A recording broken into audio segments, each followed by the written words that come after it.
thanks for making my job look so easy and making the Simsbury Chamber of Commerce look so good by hosting and organizing this important event each year. Can I get a round of applause for all these amazing people?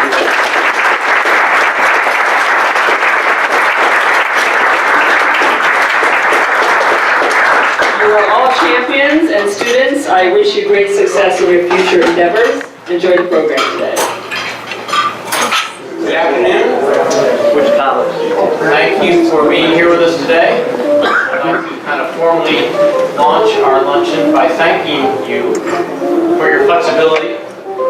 This event was supposed to take place a few weeks back, as you know, but I appreciate the mentors and the sponsors being flexible for some circumstances that we really couldn't control. But I want to appreciate, again, the people that helped make this all possible. And a little of that is recognizing our sponsors. But there's also some key people at the Master's School. And I know that a couple weeks ago I had talked to them. Originally I was going to be traveling and missed this event. So I've heard this phrase in business, and maybe you have as well. It's not what you know, it's who you know. Is that a familiar term? Anyone heard that before? So we love working with Lisa Gray because she knows everybody in town. And she gets it done. If she picks up the phone, they always call her back or talk to her. She can get an appointment with anybody in town, so we appreciate working with Lisa. But sometimes, some of the circumstances go beyond what we can control here in town. So that's when I like working with Sonia and Bethany and Dana and Denise. Like a couple weeks ago when I said, I'd really like to be there at that event. Is there anything you can do? And she said, no, frankly, there's not. But somebody did something, and they connected with the right people because we had about a foot of snow that morning. So I appreciate the team of the Master's School who made some upstairs connections and got the date changed so that I could be here. Thank you to our sponsors who make this event possible financially as well. Some of you are here. Chris O'Neill with AIM Insurance. Thank you, Chris. John Carmen, I didn't see John walk in, but if you see him, you can thank him as well. Bob and Judy Derbois from the Masters Construction Corp. Thank you for your sponsorship as well. Larry Santilli with Athena Health. I don't think Larry is here either. Matt Widmer of Phase Zero Design. I saw Matt. I don't know where he is right now. Right there. Thank you, Matt. Okay. Jeff Wolf of Dynamic Auto said he would not be able to attend, but you can take your Audi to Jeff and he'll take good care of you over there. And Scott Fanny, we thank and appreciate his efforts. He was a speaker here a few years ago, if you remember, talked about branding, did a great job for us. So I appreciate our mentors who spent the day with our children, giving them insights and what the business world or the professional world is all about. And our students are better people because you spent time with them. So I genuinely thank you for that. Also to the Simsbury Inn as our hosts. Again, it looks like a phenomenal meal. We're all very excited to partake. And thank you for spending time with our students and bringing them into the professional hospitality world. So I'd like to just start with a word of prayer, and I'd ask you to bow your heads with me, and we'll begin our program after that. We are very thankful, Lord, for the food today, for the program today, for the people today, and for your blessings on our day. We appreciate the good health that we have to enjoy, and your many blessings. And I pray as we prepare for the holiday season, we wouldn't miss all that you have in store for us. And again, we are very thankful for just this event and the opportunity that we have to have students and professionals mixed together for the day and enjoy the great meal that we have now as well. In Jesus' name we pray. Amen. Hello, my name is Staff Sergeant Montgomery, United States Marine Corps, and the reason I came to Job Shadow today is because I feel it's important that we show the young kids what they possibly could do with their future, as well as, past that they may be able to choose. Sometimes the past that they might want doesn't work out, or find out that they don't want it, and then find something new through job shadowing. So I think it's very important. That's why I came today. Thank you. I participated in Job Shadow Day because I think part of our purpose is to help the next person in line and to know that there are people in our community who are interested in writing. I just wanted to come beside them and offer things I've learned in the field to help them and just to share what I know to help the next person in line. And I hope Caroline and Sean had a good day and just are encouraged to continue to follow the path. I think it's important to participate in the Job Shadow Day because the kids get the opportunity to experience a potential work atmosphere for themselves, and they get to ask a lot of questions. We get to share a lot of our experiences, and I think that helps them grow as a young adult. It's another terrific job shadow day at the Master School. The Master School is such an integral part of the Simsbury and Farmington Valley community, producing some of the best and the brightest. And I always love welcoming the students as a group. They come as a group, Mr. Waller's class, for tours. But today it's some terrific young women who are interested in politics and government. I was able to take them to the state capitol, give them a behind-the-scenes tour, and discuss the legislative process, how a bill becomes a law, introduce them to some of our leadership and fellow legislators, and talk to them about the democratic process. And I love showing young people how great our democracy is and how important it is to participate in it. And the Master School is so good about reaching out to the community, and I support it wholeheartedly and look forward to participating again next year with bringing some other students to the Capitol. So thank you, Master School. Hi, I'm Jessica Franks. I'm a local artist, and I participated in Job Shadow Day because I feel like there's a lot to learn about being an artist that's not necessarily taught in school. Things like shipping and web design and marketing. And I just wanted to take advantage of this opportunity to help up-and-coming artists know more about the business. This morning we went to visiting nurse associations and we got the opportunity to shadow a home care nurse. We were able to go into homes and see her do her job as she helped the clients with medications and checking up on them with their illnesses and issues.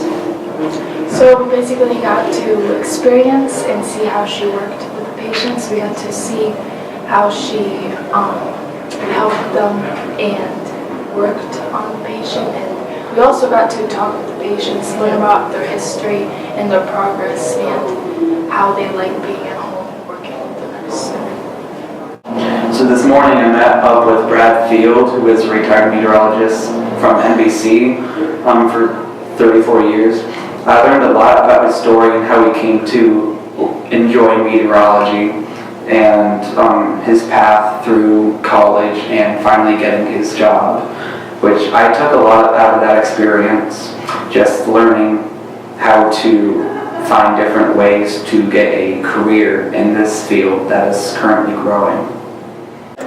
Okay, so basically we went to her studio, learned more about the editing process of pictures for prints, learned about shipping, and then we just did a lot of painting and watched her paint demonstration, so it was really great overall. I appreciated most the ability to see what it's actually like to be an author as a profession, able to see the realized version of what that career path is like, and not the idealistic idea I have in my head. It gave me a more real insight of what it'd be like if I actually chose to be an author as my real profession. I really appreciate the fact that I got to see the passion behind what she does and why she does it, and it kind of inspires me. It makes me think I can do this for myself. I don't have to please others for my and I can do this just for me. And I want to create a career of it, and I want to inspire and impact people, not just for like my actions, but my words, because I really believe that words can have a greater impact than the actions we do. And I really admired that we were able to sit and think about why we want to do this, not just that we have to and we're forced to, but why we really get into these things. Thank you, Moina. That was very sweet. Well, I've been asked to share some of my thoughts on the topic of giving. And when you first hear the word giving, you think about money. And money is part of it, but there are a lot of things you can give. You can give people a compliment. You can give people a helping hand. You can give somebody your cold. You don't want to do that. But you can even give your heart to somebody in love and in marriage. Let me tell you that today I'm going to speak about 2 points. The first one is knowing who you are giving to. So let me start with a little story about this 90-year-old guy. He lived in a convalescent home, and this sweet little widow moved in a couple of doors down the hall. And they quickly fell in love, wanted to give each other their hearts in marriage, and they decided to get married.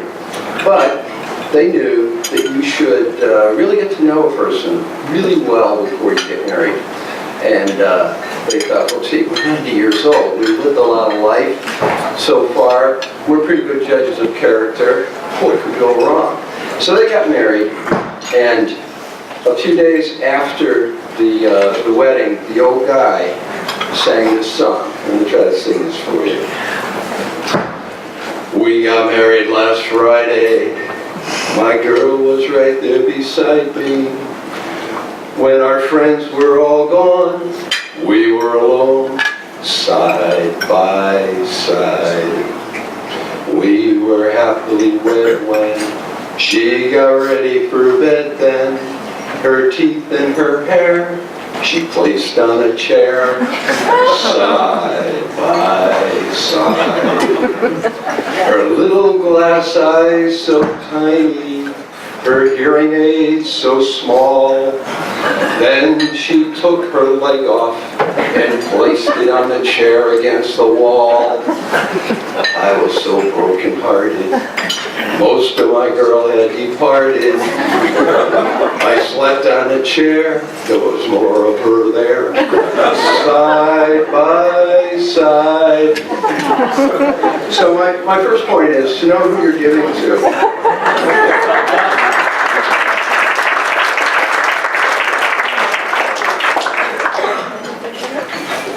We are all connected in one way or the other, and I believe that giving is fundamentally essential for all of us. The Chamber knows that. Lisa Gray has led the Chamber in so many wonderful fundraisers for various charities, and let me just say right now, thank you to everyone who has participated in those over the years.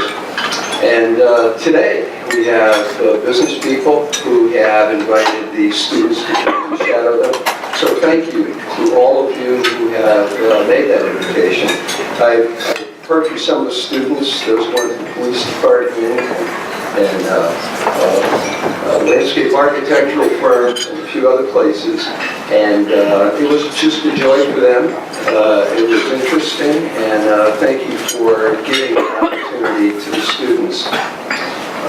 There are many opportunities that we have being in business, all of us who are in business, to give to other people.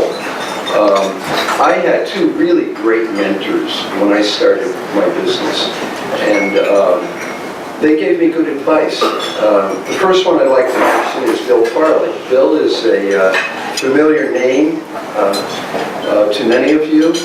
Bill lived here in Simsbury, and he was one of the investors, developers for this beautiful hotel. Bill had a reputation for being a guy who had great wisdom in the world of commercial real estate, high morals, and he had a strong faith in God. 38 years ago, I went to Bill with my simple little business plan. I said, Bill, what do you think? And he encouraged me to go into business. I had worked for a large commercial, publicly traded construction company before that. So I had some commercial experience that I thought would be well suited to go into business. Bill advised me to proceed, and with that advice, I felt that what we should do is pay it forward and give good advice to the people who come into our lives. So I'm going to give you three quick little stories about opportunities that we've had in our business. The first one was the largest dental practice in southeastern Connecticut. They hired us to build a new headquarters for them. And part of that project required tearing down an old building that was existing on the site.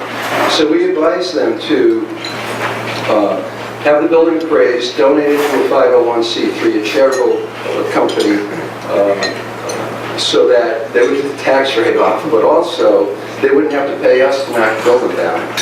And it would build good community goodwill. The fire department is who they gave it to. The building got burned down, and that was a big success in saving construction costs. and also getting tax advantages. The second thing was that building required an elevator, and our resident architect, my dear friend Matt Whitner, might be able to tell us later how many square feet the building has to be before an elevator is required. But this building required an elevator, but just a little bit. So we went around during the design phase, working with the design team, measuring all the corridors and all the closets, and we skinnied up everything by 1 inch. They could easily afford to do that because there were gracious spaces. And we picked up, I think it was 37 square feet, brought us down under the required square footage, eliminated the need for an elevator. Those two things saved our client $135,000, plus they have tax savings that they got on top of that. Stackpole Moore Tryon in downtown Hartford, the haberdashery, they used to be located for a long, long time about a block south of where they are now, and we were hired to renovate the building that was built in the 1850s. We were renovating it inside and outside, and our son Matt, who's a graduate of master's school, is our project manager on that job, and he called me at the office one day and he said, "Hey Dad, do you know this building is on the National Registry of Historic Places?" I did not know that. The owner never told us. I said, "Yeah, there's a brass plaque in the front wall of the building. On the outside it was painted over." Well, everybody knows that in Connecticut we pay taxes. In Connecticut we pay taxes. But we have to pay taxes on materials, on everything, all the time. But on commercial renovations, you also pay taxes on labor. But you don't have to if the building is on the National Registry of Historic Places.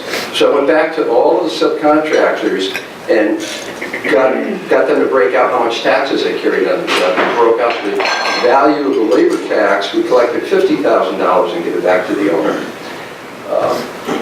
Last story. We do a bunch of work for a medical company based in Central Connecticut. We've built fertilization in vitro fertilization clinics for them, MRIs, centers, and this particular one was an MRI center we were building for them in West Hartford. They showed us a lease before they signed it. We reviewed the lease and found that they were doing the right thing. They were measuring from the common corridor wall, which is like if this was the end of our tenant space, it would be this wall, over to the glass, and this is your space that you're going to rent. Well, the only problem with that is they had a very, very deep windowsill, and they were going to be charged for the deep windowsill, but that's not usable floor space. You can't use that.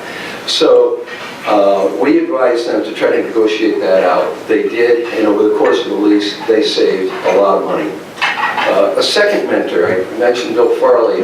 The second mentor I wanted to reference today is Rick Schoenhardt. Rick Schoenhardt was the architect for this beautiful building, and he's been a good friend for over 40 years. Rick, in his, I'd say this maybe about 35 years ago, Rick established an advisory board for a bunch of guys in the local area. He called it the Covenant Council. We had some retired senior executives from big corporations. We had the senior executive vice president of real estate for what was then Connecticut General, it's now Cigna. One of his regional vice presidents. We also had the chief financial officer for combustion engineering.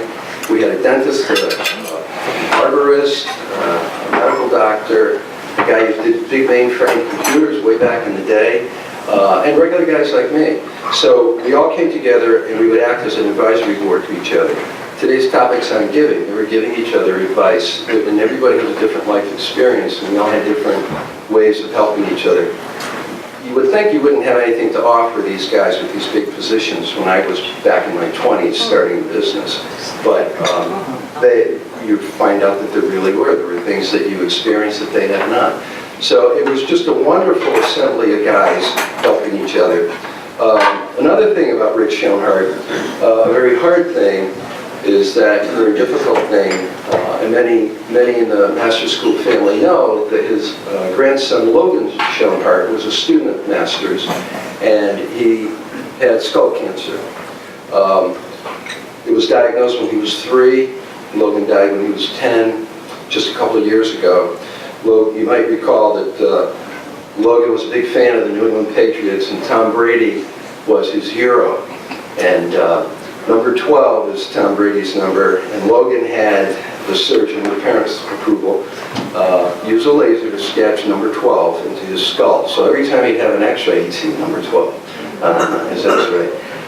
There's so many things about that sweet little guy that would just touch your heart. But what the Schoenhardt family did after Logan died is they took a very hard situation and they did something good with it. They established the Logan Foundation for Childhood Cancer. Insurance covers a lot, but not everything. And there are a lot of families who are going through cancer with their children now that the Schoenhardts understand. So they have decided to find a way to help those families with the other needs, financial needs that fall between the cracks that insurance doesn't even address. So that's an example of doing something good out of something that's so hard. I have another friend who rose to the top ranks of law enforcement. He chaired the School of Forensic Science for a university, and while he was doing that, this was a 3-year-long prayer. He was asking, Lord, what do you want me to do with my life? And he was feeling the Lord impressing upon him the thoughts of catch the bad guys. He said, I've been catching the bad guys all my life. What do you mean catch the bad guys? And then the light went on. Human trafficking. He said, in human trafficking, a lot of times the victims are so psychologically and physically and emotionally destroyed that even though they want to participate with law enforcement, they fall apart on the witness stand. But he said, I'm a scientist. All I need is DNA. So he went to the State Department in Washington, D.C. He got their diplomatic help to open up many doors across the world. He's been to Southeast Asia, he's been to the Caribbean, been to African countries, and he has done so much and accomplished so much. You may be familiar with the movie Schindler's List. It's a story about a German, Oskar Schindler, who saved thousands of people from the Holocaust by hiring them to work in his factories. The Schindler Foundation today gives one award annually to someone who has accomplished tremendous things for humanity. My friend is a Schindler Award recipient. Another friend and his wife, they gotta be crazy. They adopted 9 special needs children. You've got to be cut out to do this. I mean, they have great faith, and they're really called into this and really equipped for it. There are lots of wheelchairs in their house. Can you imagine all the work that goes with 9 special needs children? And they have 2 biological children that they have no special needs of their own also. Through that work, they found really an amazing joy in serving the less fortunate. They themselves are living a selfless life, and they're the happiest people. In this room, we have a diversity of skills. I see our brothers here in the military.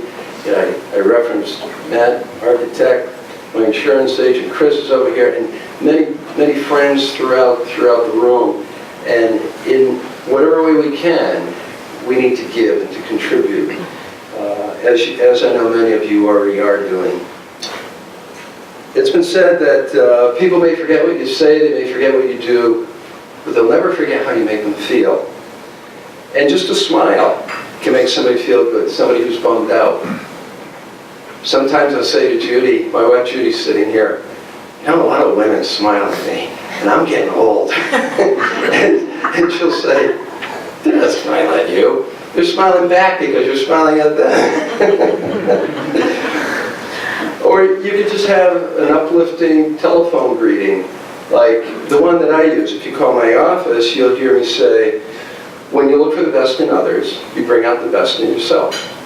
And I've had a lot of compliments on that because it's really true when you think about it, if we have the right attitude. So we must know who we are giving to. Have you ever received a phone call? I'm sure many of you must have received this phone call from a fundraiser company trying to raise money for a charity. And if you ask them, how much of my donation will actually go to the charity? 10%, 20%. So you may actually not be doing as much for the charity than you think you're doing, that you like to do.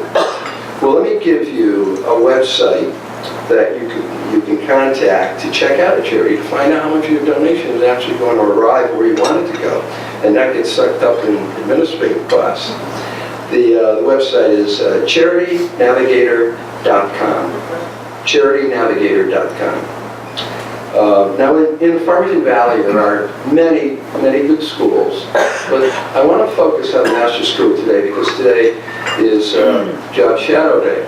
And I just wanted to point out that there's a company called Niche.com. They're a company of data scientists and engineers, and they intensely analyze data across America on different schools, and they put out a report. So recently, they ranked the Master School as the #1 best private K-12 school in the Hartford area. I think that's an amazing accomplishment. We're reaching fiscal year end right now. Everybody in our lives, we're going to be paying taxes in April, so how much you earn by the end of December is going to be taxed. And this is the time of year where people start thinking about giving charitable contributions, making donations to worthy causes. I know that the Master School does not have an endowment, and I would encourage you, they didn't ask me to say this, but I would encourage you to make a donation to the Master School when you're thinking about giving. It will do a lot of good. We know that firsthand. Our 2 sons, we're so proud of them and their lives today and what they're doing and the people that they are. Well, I don't want to get into that. That's another topic. I'd be here until the moon comes up. But we are called to use money and to love people. If we don't do that, we're going to love money and we're going to use people. And that doesn't make for a happy life. Our heart attitude is important. I remember as a boy growing up on the west side of Hartford, I had a Hartford Current paper. And back then, paper boys would go around and collect door to door. And I remember that the average tip that I would get once a week when you go around and collect, average tip would be 25 cents. And the people on my route that I remember the most is the elderly, they looked elderly to me, they're probably younger than I am today, Polish couple who lived up on the 3rd floor of an apartment house. You could see that the 2 of them had an urgency about them when I came, that they would pull together enough of a tip for me. I get $2.50 from them every week. And it was important to them that they would have $2.50. And I'd be walking down the stairs as a little kid thinking, they're the hardest working people. And they're the ones who express their appreciation for a good work ethic. So compare that to John Paul Getty. Many of us may remember this story. Back in 1957, Forbes named him the richest man in America.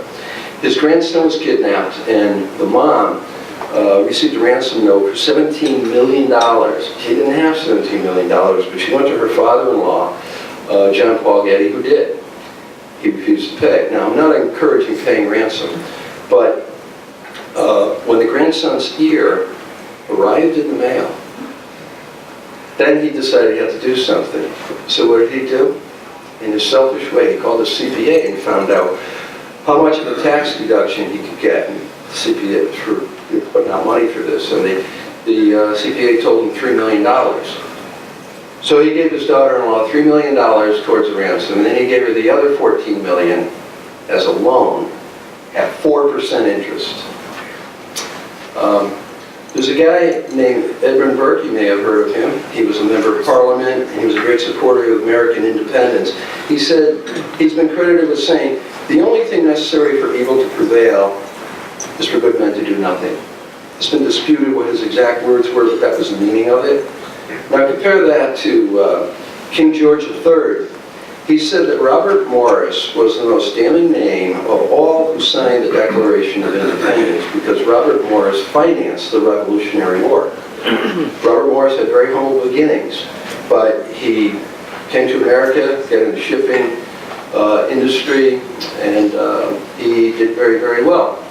So When George Washington was ready to cross the Delaware for the famous Battle of Trenton, his troops were they were hungry, they were cold, they were just downtrodden, and he wanted to do something to feed them better before this attack, dress them a little better, keep them warm, and he reached out to Robert Morris, who responded with a $10,000 donation of his personal funds.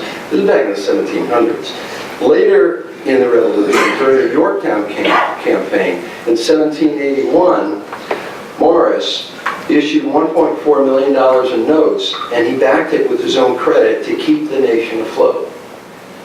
The signers of the Declaration pledged their life, fortune, and sacred honor. Certainly, Robert Morris meant it when he signed it. The world of the generous gets larger and larger, and the world of the stingy gets smaller and smaller. Those aren't my words. That's in Proverbs 11:24. So my second point, why give? Remember the old Beatles song, I am a rock, I am an island? I'm not going to sing again. I am a rock, I am an island. Well, that's not true. Our survival requires giving. There's all forms of giving. You know, someone changed our diapers for us. That was good for us. I think that was for them too. The old expression, it's better to give than to receive.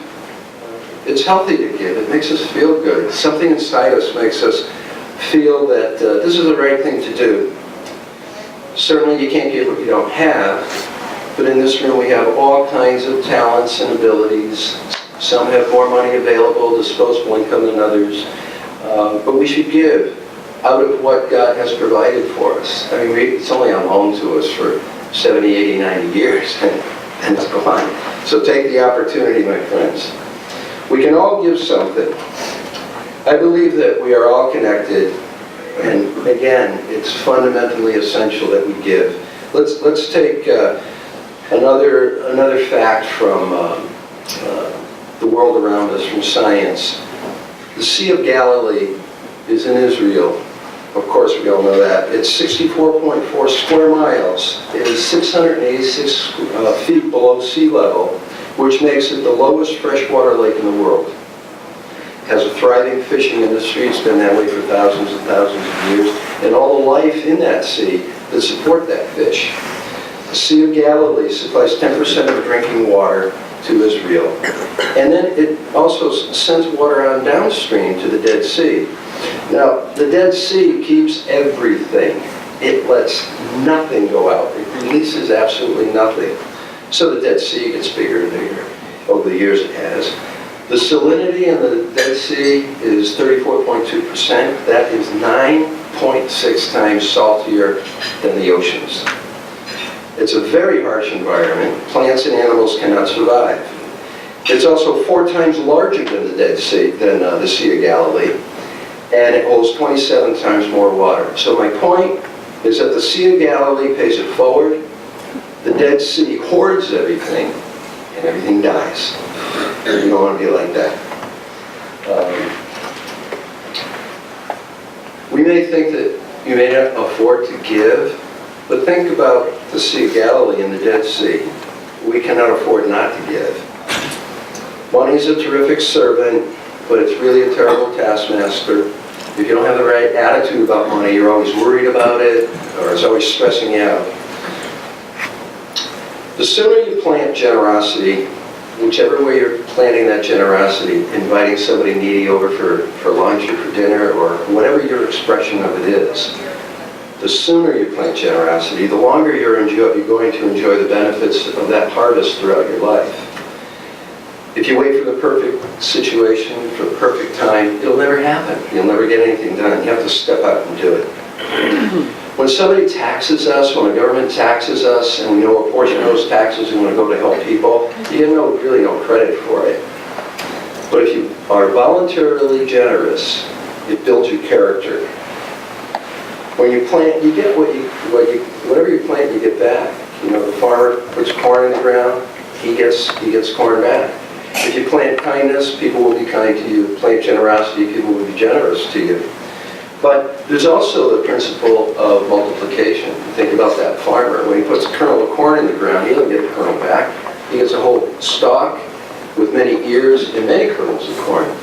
I've seen so many times when people have given money that more money comes back into their life. So try it sometime. But you don't want to give for that reason. You want to give out of a good heart when you see a need. Jack Welch was a former chairman and CEO of General Electric. He said, good leaders develop a generosity gene. That helps employees feel appreciated and it helps the company succeed.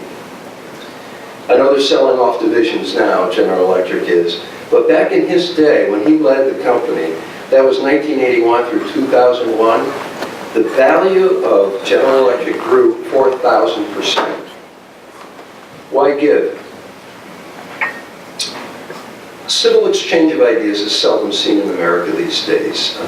Those who expect tolerance seem to be the least willing to be tolerant of people who have an opposing view. They shut down the conversation, sometimes they even get violent. It's shameful. But on that note, I'd like to say that I'm so proud of Governor-elect Ned Lamont and candidate Bob Stefanowski and the way they reached out to each other the day after the election. Bob Stefanowski called Ned Lamont, congratulated him. He wished him and the state of Connecticut success. He said, Connecticut is one big family. He said, we will continue to share that bond. And Ned Lamont said, Bob Stefanowski was so gracious to me. And he then reached out to the Democrat and Republican leaders in the state, and he said, we have to leave our labels at the door, and we have to lead together as a team good ideas. So, you probably remember Abraham Lincoln, his team of rivals. The team of rivals, you know who they were? They were his competitors in the election. Two of them wanted to be on the Republican ticket for president, and he beat them out. But he realized that these guys are not my enemy. They have great ideas. We have a common problem. So he invited them in and made them part of his cabinet. JFK, the last words that he wrote, that he planned to put into a speech in Austin, Texas, on the evening of November 22nd, 1963, are these words: let us not quarrel among ourselves when our nation's future is at stake. How much of that we're doing today? We have to have tolerance for each other and let the other person speak. Now we know that JFK never got to speak those words, let's not quarrel among ourselves when our nation's future is at stake, because he was assassinated earlier that day in Texas. I believe that God wants us to have a generous heart and thereby become our best selves. Now, prosperity, however you measure it, I believe does not happen unless we show up and we give back as we are able in whatever way we're able to. I've been talking about giving. No matter what our very belief systems are, Christian, Jewish, or otherwise, or no belief, I believe that God loves us anyways. I believe that He has such an incredible love for us that it would bring you to tears of joy, as you can see I'm feeling.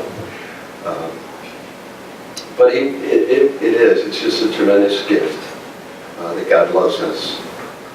And my closing comment, I'd like to say that it's about receiving, and I'd like to say that this is the most important thing of everything that I've said. Please consider what this gift means to you personally right now as we enter the Christmas season. May I have a slide, please? John 3:16, God so loved the world that He gave His one and only begotten Son, that whoever believes in Him, whoever believes in Him, shall not perish, but have eternal life. Thank you, and Merry Christmas.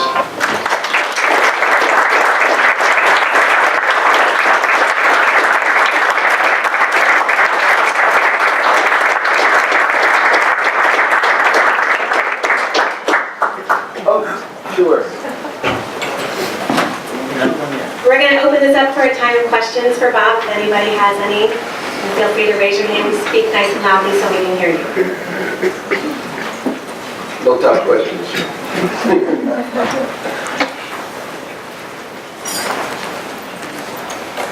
Yes, sir. Did you name your company after the master school? We are not affiliated with the Master School, but we did name our company as we did for the same reason. The Lord is our master. And also, it's appropriate for a commercial construction company that the Lord, the master builder, kind of fits in both ways, no matter how you look at it.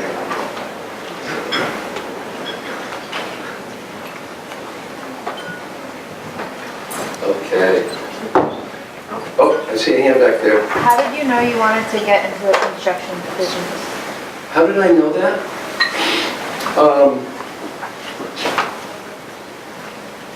Growing up,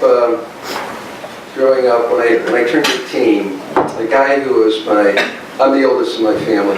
The guy who was my surrogate older brother, he lived next door to us growing up, and he was in residential construction. And when I turned 18, he got me a job working residential construction. I worked for a builder here in Simsbury. And I remember getting in the truck at the end of the day, looking over my shoulder, and I would see things standing, lumber standing, that wasn't there when I got there this morning. And it just gave me such satisfaction that I participated, and I was learning how this size piece of lumber goes here and that one goes there, and just a satisfaction in learning it. And then it just evolved. I got involved in commercial construction, where they build with steel.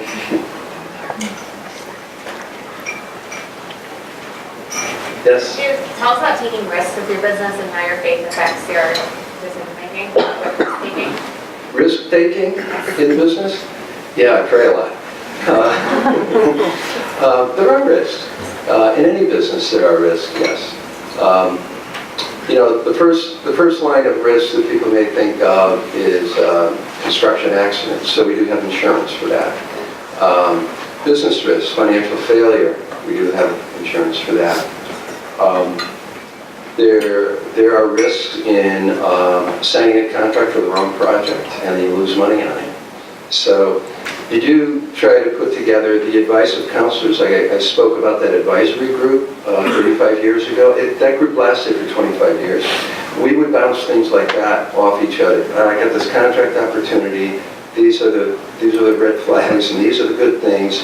What do you guys think? And you would get sound advice.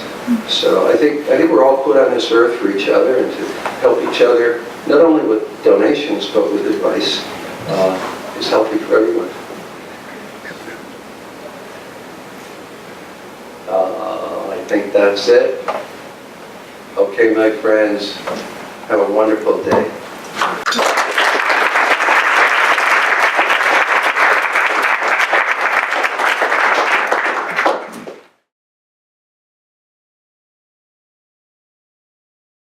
Funding for Simsbury Community Television is provided in part by contributions from viewers like you.